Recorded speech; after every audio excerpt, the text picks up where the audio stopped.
All right.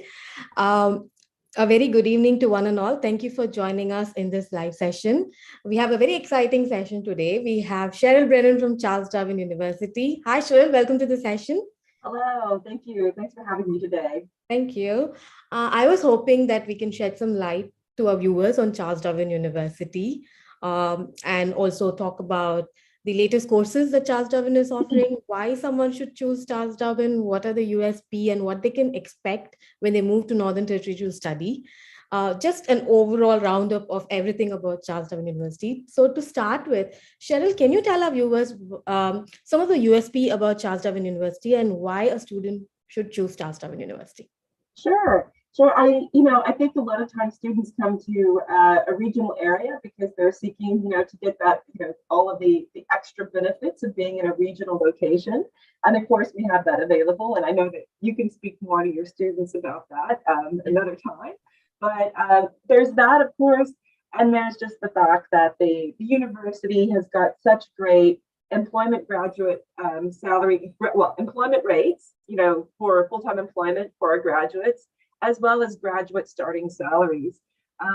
We're ranked number one in Australia for the full-time employment for our postgraduate students. Okay. But we have a huge range of programs. I mean, just looking at the graduate employment rankings by study area in undergrad, so for our bachelor degree students, we're ranked number one in engineering, science and mathematics, psychology, and social work Yes. for graduate employment. And in postgrad, we're ranked number one in education and training and in social work. We're fourth in health services and support, but that's a 94% graduate, percentage, and also sixth in nursing at 96% of our graduates going into full-time employment. And so you can be assured that that takes into account both our international students as well as our domestic students. So within that data, international students are certainly considered. Right. Because it is the outcomes that matter. It is the career outcome that matter after completing the course. And hearing that Charles Darwin University has stats above 85, 90% when it comes to all verticals of courses, that's really encouraging for students because that's what is the value for the money that they're spending on the course, right?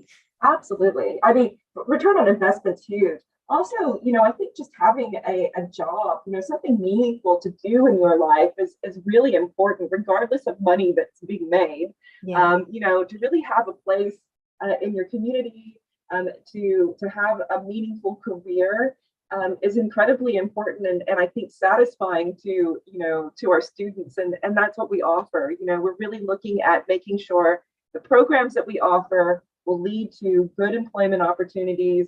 Our programs are aligned to the employment opportunities to where we need people in the Northern Territory. And of course, there's shortages of skilled workers across a range of different areas in the Northern Territory. That's wonderful. Could you talk a little bit about CDU in terms of their infrastructure and campus facilities? Certainly. Well, we have a number of campuses. Yes. Now, in Darwin, our Casuarina campus is our main campus. It's set on 66 hectares of parkland, and we have accommodation available on that campus. So we have most of our programs there. Waterfront campus, we have Asia Pacific College of Business and Law. So we have accounting, law, business programs, and the CDU International College. And that's right at the waterfront. We're also right now building a brand new CBD campus where we'll have a large range of programs that'll be shifted from Casuarina over to that campus. There will be on-campus accommodation available there as well. Currently, they've built all of the infrastructure from the below the earth. So we got all the parking situated. We're getting that the slab has been put down for the building, and now we're going to be starting to build upwards. I drove past it the other day and saw that it's really starting to come along. It's in a great location, so it's really going to be able to bring the community and businesses into the university as well. We have a Palmerston campus. That's our main vet campus. That's where we do lots of cookery. We have hospitality. We have tourism there. beauty and hairdressing, as well as a whole range of programs. Alice Springs is becoming incredibly popular for our students. It's wonderful. It's a wonderful, beautiful resort town. I've been to Alice Springs. I was absolutely stunned at what a great location it is, and a huge campus available. We have cookery available there. And of course, we have a Sydney campus right in the heart of the city at 815 George Street, just across from Central Station, where we have nursing programs. And we're also going to be launching more programs in semester 2 that I'll tell you about in a second. Sure. Obviously, Aussizz as a consultancy is based in primarily in Melbourne and Sydney, and the interest to study in Northern Territory is huge. How can we prepare our students for this interstate transfer to Northern Territory? And can you tell a little bit about what can the student expect when they move to Darwin? Yeah. It's so interesting. When I speak to students, a lot of times I'm speaking to students that are coming out of Sydney, Melbourne, Brisbane. They've made their way to Darwin, they've got there. It's often I get a message from them going, Cheryl, in the first 2 weeks, I was in Darwin. I made more friends than I did the 5 or 6 years that I lived in Sydney or Melbourne. So really just inclusive community. When you get there, you're welcomed in a way that you don't really experience in some of the bigger locations. Going to that place is wonderful. There's a lot of, I think, trepidation, from students when going from a major city to a regional location. And I mean, that's certainly understandable because, it's a huge transition, going from a big place, really well connected to a region area. But I think the students really find it very easy to find their community there. And there is your community there too.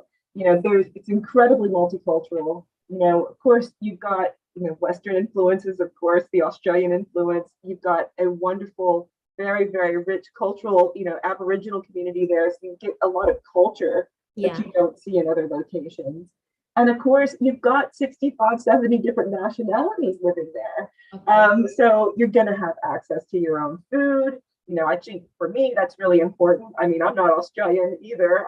I am now, but, I didn't start off as an Australian. Yeah. So, having my food, very, very important, and I know that that's really important to a lot of our international students, particularly when you're away from home and you just want to feel more connected, to your culture. And so you're going to get all of that, and of course, the location itself, you're right by Southeast Asia. I mean, honestly, if it weren't for sharks, you probably could swim to, to Indonesia.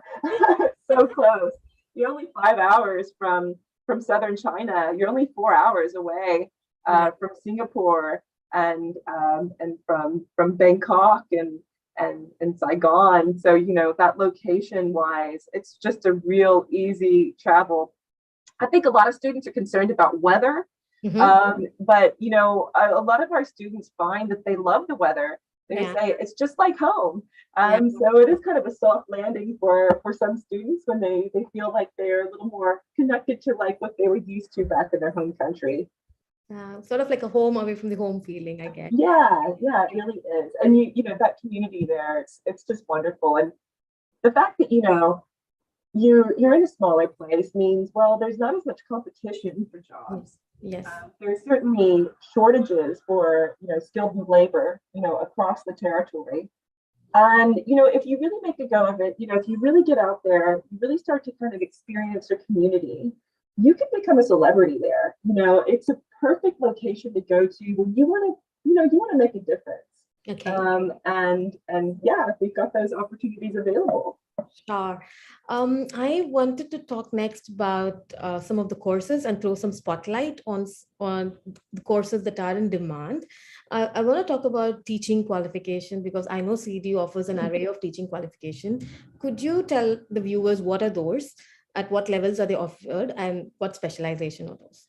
Well, like you said, we do have a range of education programs on offer. Yes. The most popular programs for us tend to be the programs that lead to teacher registration in Australia. So those two programs would be the Bachelor of Education, that's a 4-year bachelor degree program, and we have a Master of Teaching, which is a 2-year qualification. Now, within those two programs, we have three different areas of specialization, and that would be early childhood teaching, primary, and secondary. We get a pretty big mix, of students going in. I mean, particularly Master of Teaching, they're going into all three specializations.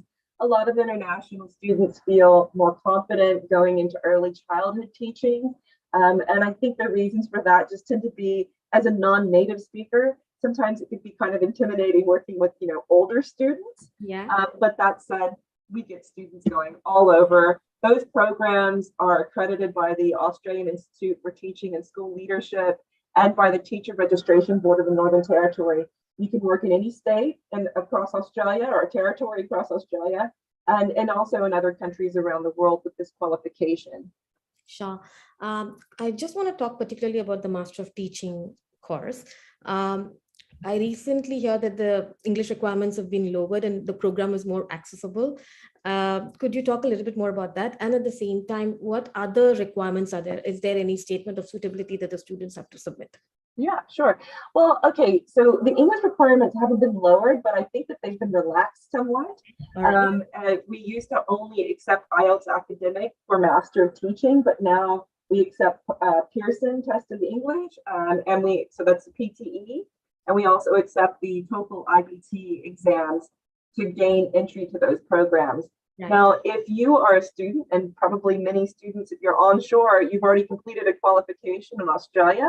Right. And if you've completed a bachelor degree qualification or higher, or master degree qualification, you could get English language exemption.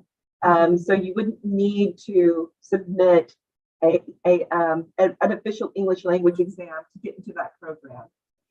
But if you're going to be going to that program, it's IELTS 7 with no bands less than 7, and that's IELTS academic exam. Right.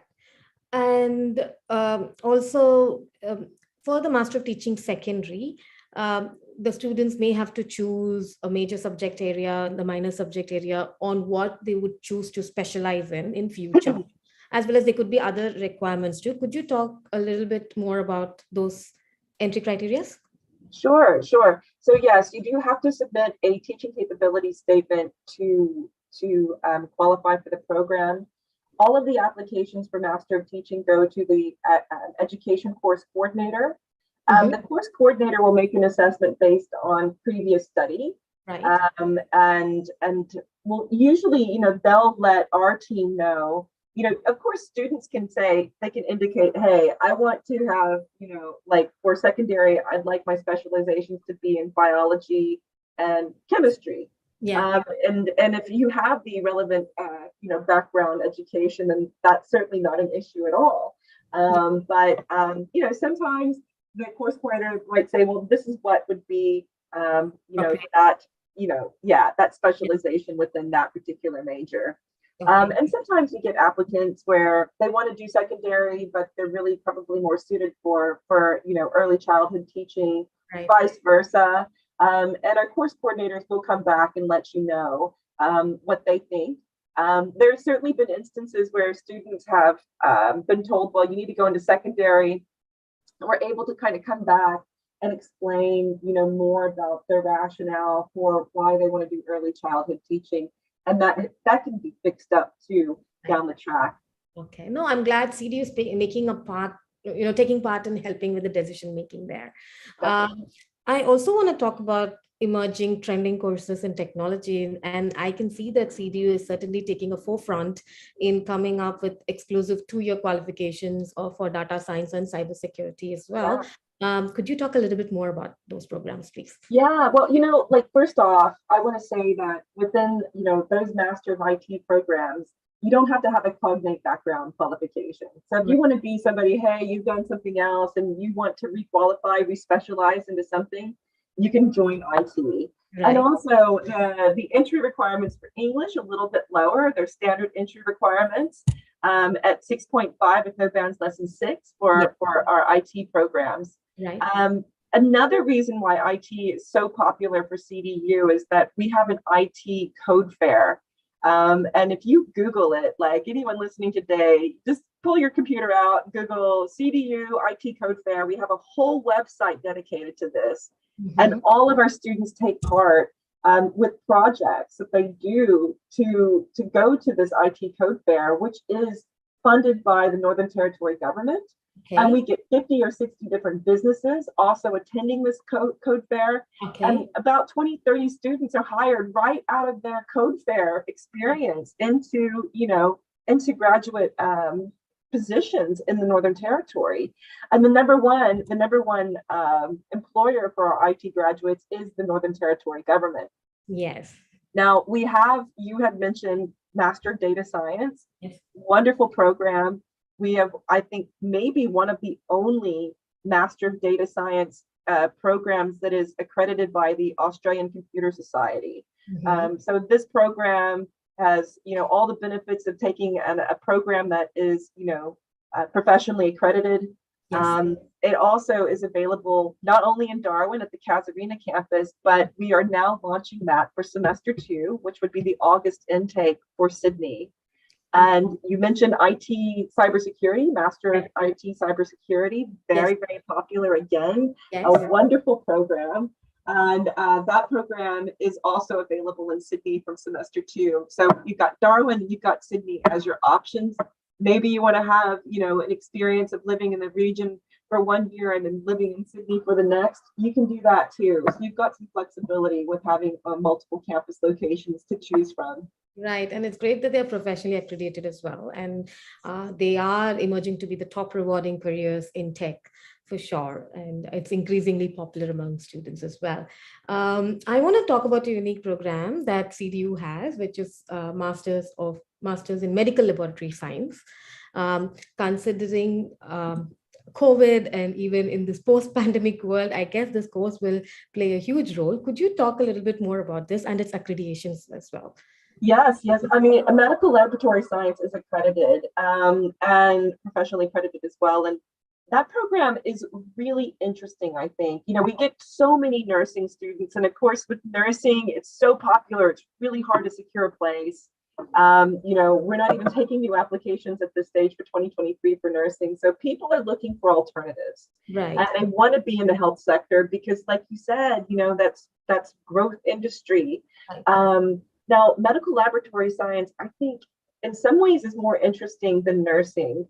And I say that because there are so many different career options available to you when you complete the program.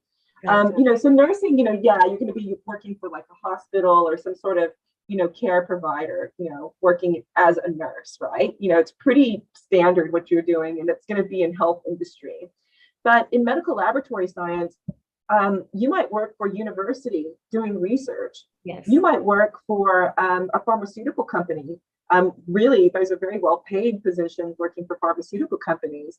You might be working for, again, for like a hospital or some sort of, health facility. Right. But you've got more than just one option in terms of like what type of position you take. Maybe you want to try out a different industry. Maybe you want to move to pharmaceuticals, or maybe you want to move to a university. Well, those are options available for you. Right. And I guess students who have interest in biological sciences, life sciences, and biotechnology, they can orient themselves towards the laboratory science course because it is in a post-pandemic world. They play a crucial role in diagnosing diseases and all that as well. And forensics too. I forgot to mention, you can go into forensics, working for medical laboratory science. You could work for police station or something like that if you're interested in doing that sort of thing. Right. And I think that is something that has to get caught on, I guess. And I'm glad we are discussing that course. I also want to talk about your Master of Social Work qualifying program, of course, very, very popular among students. Could you talk a little bit about that course as well? And what is the next intake that they can expect to get in? Sure.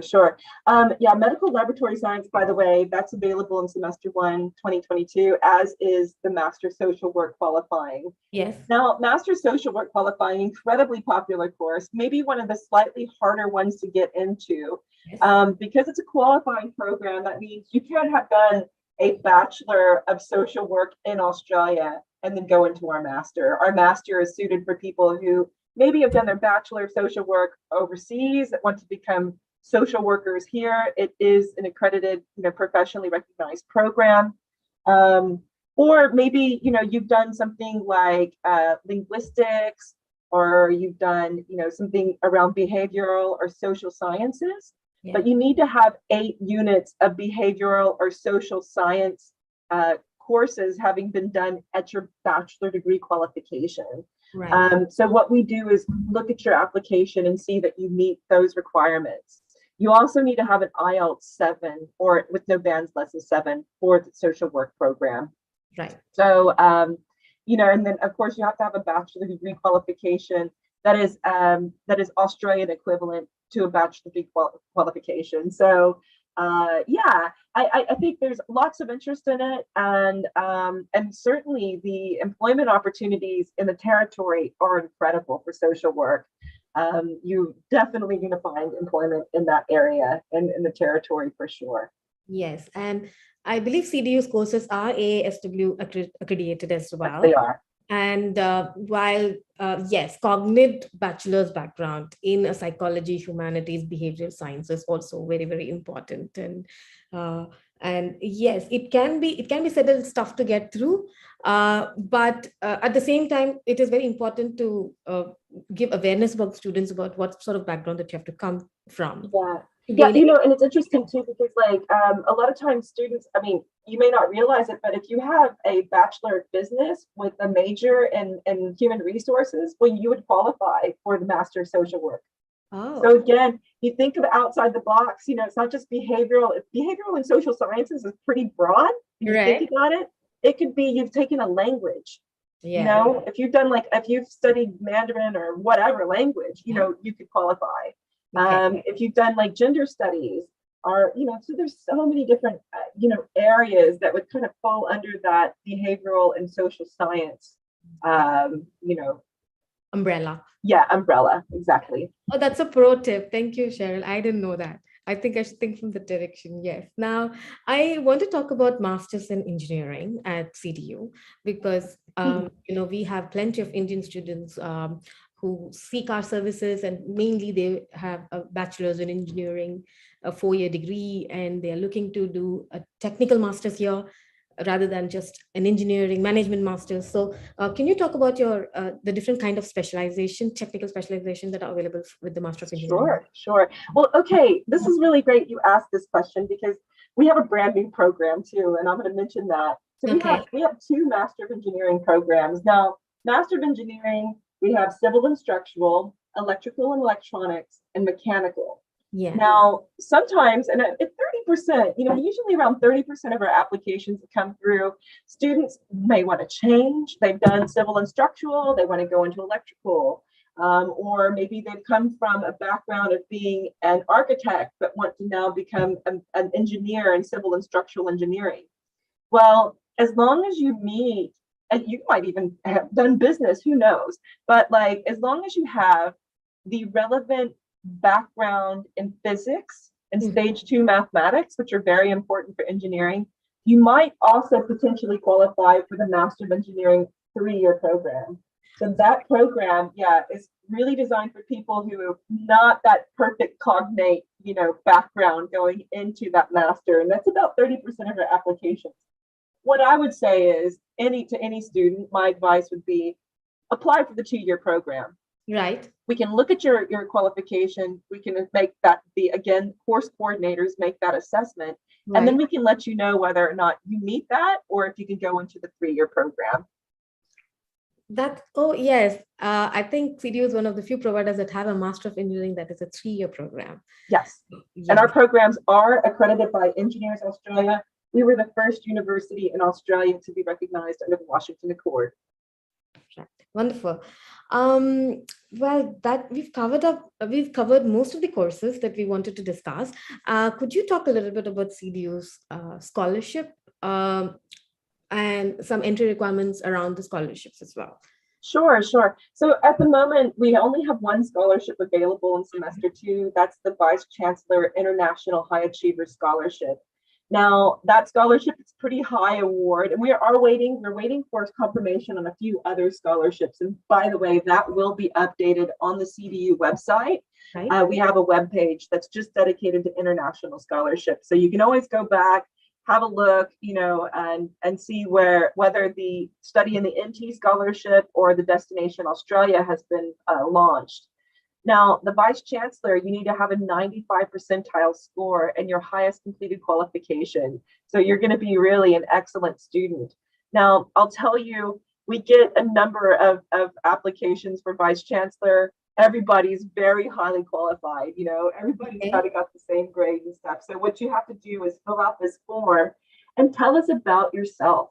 We want to know, why do you deserve this scholarship? Sorry, my lights are automated. If I don't move enough, they turn off in my office. So anyways, going back to the scholarship, write about, like why you would be a good ambassador to the university, what sort of extracurricular activities you've undertaken, how you have worked with your community, for example. All of these things are taken into account when we are looking at those scholarship applications. And we don't have an unlimited number of scholarships, unfortunately. I wish we did. We do have quotas, so we have a cap on how many we have. Yes. And I can tell you, I was just in a scholarship round where I was assessing hundreds of applications for scholarships. Mm-hmm. And so coming from a viewpoint of looking at all these applications where everybody meets the requirements for that scholarship, how it was that we looked at, who would actually receive those scholarships. Right. And, definitely write about yourself. Tell us about yourself, that will definitely put you into higher ranking when it comes to potentially receiving that scholarship. And it's a big one. It's 50% or 25% off per year, depending upon which one you would receive. Right. Many students, they fail to make a personal statement. Tell their personal story. It's very important that they do that as well to qualify. Definitely. To meeting the criteria too. Cheryl, I also want to talk about some of the VET courses offered by CDU, because you are a dual sector university, you equally specialize in higher ed as well as VET. And I've been talking to a lot of people, and I hear that there is so much demand for hospitality workers in Darwin and Northern Territory as well. Since your courses are very industry oriented as well, could you talk a little bit about your courses in hospitality and commercial cookery, please? Certainly. And by the way, being a dual sector university means we have pathways from, Cert 3 commercial cookery all the way up to Bachelor of Business, where you can major in hospitality management, for example. So you've got lots and lots of different pathway options. By far the most popular program is our Cert 3 and Cert 4 commercial cookery programs. That program I fill out every single semester. I have students that don't even get a spot. They wanted it, but they couldn't get in, because we do keep those class sizes very small to make sure that our students really receive the type of training that they deserve. They can really have a great connection to the chef who's your teacher. And our chefs are fantastic. They're some of the most caring individuals at the whole university. I love the cookery program. I love it so much. I want to quit my job and go into commercial cookery. So it's really great. I'd love to take this program myself, to be perfectly honest. And when we have students that go into that program, I tell you, the reviews are fantastic. Students are so happy. The students are so happy, they go out and tell everybody else about it. And then that's how we get all the new students in the program. So I tell you, it's a wonderful program. Now that Cert 3 is 1 year commercial cookery, Cert 4 is another year commercial cookery. Most of our students will apply. It's the B2 package, cookery package, which also includes 6 months following that to do the diploma of hospitality management. Now, the reason that that's an important one to consider for students, rather than just doing the Cert 3, Cert 4 2-year program, is because in the territory, you need to kind of be a jack of all trades. The more you can do, the more you're going to make, and the more opportunities you're going to have, right? You're in a region, you have to kind of think regional here. You don't have access to a huge employment, labor market, for example. And when you're doing the commercial cookery Cert 3 and Cert 4, you're learning all that back of house skills. You're learning how to be a chef. You're going to become a kitchen manager or a chef. But when you're doing that extra 6 month diploma of hospitality management, that gives you the front of the house skills. So that means you can run the front of the house, you can run the back of the house, and you're going to make a lot more money because you can do both. And I tell you, our students do have to do placement. You have to work while you complete those Cert 3, Cert 4. Right. Cookery, never has a student had any problem securing work. We don't even need to do the placements for you. We just tell you, hey, these are where the opportunities are at. Make your application. You're going to get work. I talk to students all the time. How much do you make? Can I ask? Because everybody's earning money. If you're not earning money in your placement for cookery, you need to find another job because you will make money. Right. And I've never had a student tell me they were making less than $27 an hour. A lot of those students are making $30+ an hour. So it's really pretty solid, like you're going to get a good paying job. And not to mention, but, and I don't think I have mentioned, the cost of living is a little cheaper in Darwin too. Like you're looking 30% less for your rent in Darwin than you do for Sydney, right? So if you're making more money and you're paying less for rent and, some of your cost of living, like public transport, $77 per week, well, you're going to have a better quality of life. Yes, isn't it awesome? And is that in Alice Springs? We do. We have it in Alice Springs. Alice Springs, super cool location. I was there. I was so blown away at what a cool place it is. You think like desert. You think, oh, it's going to be flat, desert, boring. No, it's like right there at the McDonald Ranges. So you've got this incredible mountain range you're kind of looking up at. You've got trees everywhere. I was really surprised at how many trees were there because these trees, there's actually an aquifer underneath Alice Springs. So it means, these trees are able to grow. And I mean, it's absolutely stunning. Like I went out to Uluru from Alice Springs on a day trip. Yeah. And I'll never forget it. Like what an incredible place on this planet. I think you go there, you're going to be very, very happy. And it's a resort town, right? Like it's a beautiful, all of like the hotels are just these giant, beautiful resorts. You've got all this resort work you can do. There's all these restaurants, because they really are focused on, tourism and hospitality there. So more and more we have students looking to book. In fact, I usually fill up Alice Springs now faster than I do Palmerston. But Palmerston is another really fantastic location. That's just outside of Darwin. It's one of the fastest growing cities in Australia, Palmerston. Very, very new city as well. And both of those campuses, you wouldn't believe like how big they are. You're looking at like a vet campus. Usually, you're at some sort of small little school that's sort of tucked into a big building. Right. No, we've got like it's like this huge, like university style campus that you go to. So you definitely will be satisfied when you see the quality of where you're learning. You're in these incredibly well appointed kitchens. Now, our kitchens are so nice because, well, we're the only vet provider that's like funded by the Northern Territory government in Northern Territory, right? So every 3 years, we're given more money to upgrade our facilities. And because of that, we have some fantastic facilities. You walk into those kitchens and you'll be like, there's no 5-star restaurant that would have a better kitchen than we do. Right. Well, let me tell you, Cheryl, I think you're the perfect ambassador for CDU because we can really sense your enthusiasm and it is really getting, if I'm listening to it, it's getting me excited. So I'm sure. Wonderful. Maybe you can quit your job and join us too. Don't tell your manager. Well, this session is streaming on multiple platforms. So we do have a few questions coming in. And they're interested in CDU. Okay. Amika Lokesh wants to know, how about the nursing? How much a nurse can earn in Australia?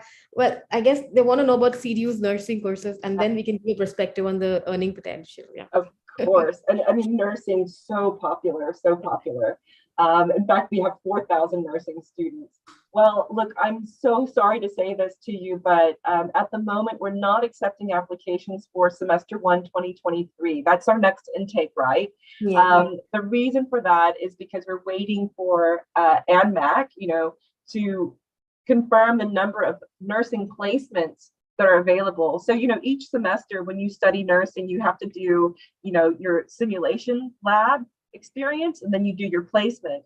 Well, we have to make sure that there's a placement available for you, which kind of got a little messed up during COVID when the hospitals weren't accepting placements from universities.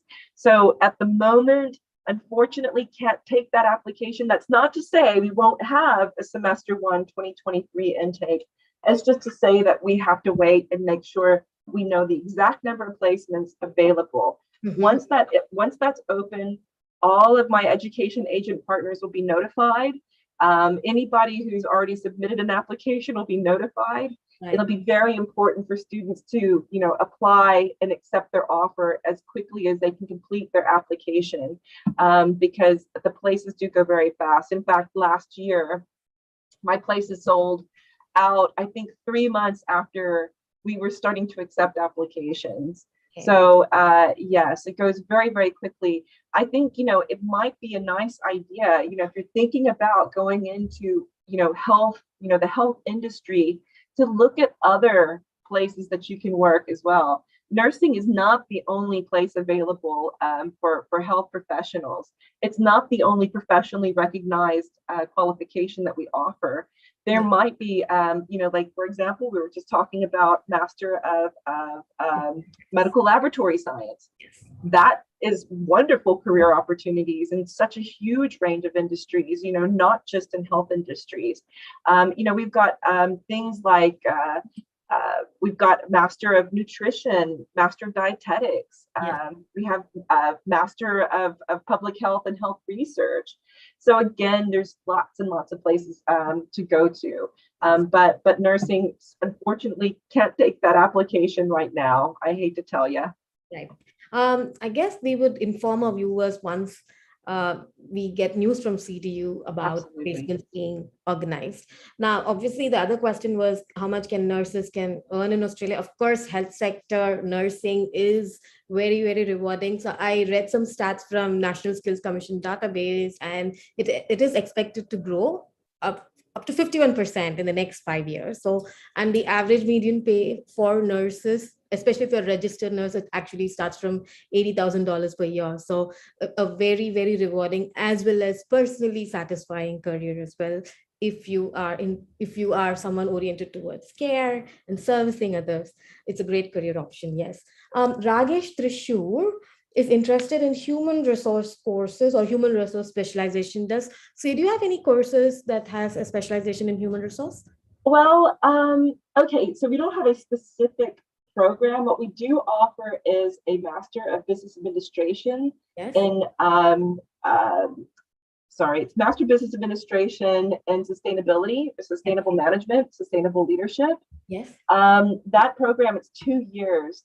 Now, it's a very cool program because, yes, there are HR specializations that you can take within it. Yes. But there's other really special parts about that program. For example, there's a 300-hour professional placement if you want to take that. Okay. Sometimes we have students doing MBAs and they are already professionals, right? So they don't need a professional placement. Yes. But we do offer 4 units where they can come out with a business research, a graduate certificate in business research. You take 4 units, you get business research, which would then qualify you for a higher degree by research later down the tracks. We've one of the few universities that offers a program that would lead to higher degree by research after completing an MBA. Okay. And there's all these different specializations you can take, not just HR. Yeah. We've got law, we've got public policy, we've got emergency and disaster management, all these really interesting combinations of programs you can take within that MBA. We also have a Bachelor of Business with, is it human resources? I think it might be, hold on, let me just double check it. I'm pretty sure that there is human resources within the Bachelor of Business. Yeah, let me just check. I mean, there's all these different majors that you can take. We've got strategic marketing and communications, international management, logistics, entrepreneurship and innovation, tourism and destination management. Oh yes, human resources management is there. So Bachelor of Business, there is a specialization in human resource management, in project management, work health and safety, and hospitality management. So heaps of different places to go, or different specializations you can take within that Bachelor of Business program, which is a 3-year degree qualification. Right. So there are plenty of options available at a bachelor's and a master's level too, with a lot of range of specialization and interdisciplinary skill that one can choose other than the HR. Frank wants to know, question is on LinkedIn. I'm interested in a PhD opportunity in business administration and the related courses. Is CDU also a research intensive university? And could you talk a little bit on that, please? Absolutely. Absolutely. We are. Absolutely. We have research in business areas. Our business research is just a huge range of different things that you can take. Now, the application process is a little bit different because you do have to submit an expression of interest. That expression of interest will talk about, your interest and where your interest lies in terms of the research that you want to do. You need to kind of talk about the ethics behind what you want to do. You'll need to talk about maybe the cost. It could be a high cost or a low cost specialization. We do have stipends available from next year, not for semester 2, but in semester 1, 2023. You can apply for the scholarship to seek a stipend for your study. Stipends usually go to the PhD students, not the master by research, but PhD. And you would have a really good opportunity to get one of those if you published, you have already published research. Yes. And we do look at like your grades. You'll need to be kind of at the top of your class in terms of, your highest completed qualification, your bachelor degree or master degree qualification. And you have to have at least 6 months of research component within your qualification as well. I see. Okay. Frank, there's your answer. And please contact Aussizz Group or CDU for further to start the process. Yeah. I think I've covered questions across all platforms. Thank you, viewers, for participating and asking us questions. And thank you, Cheryl, for such an interactive session. I know more about Charles Darwin from where I started prior to the session. I'm sure our viewers as well. And thank you for being so gracious and accepting the invitation. And thank you for all the information that you've conveyed to our viewers. My pleasure. Anytime at all. I love talking about CDU. That, obviously I like the university. I'm very passionate about education, and I'm really passionate about making sure that international students are going to a location where you can get the best return on investment that you can get, and really get a quality education that sees you into meaningful careers in your future. So thanks a lot for having me, and thank you all for joining me online today. Thank you, Cheryl. Thank you, viewers. Bye. Bye-bye.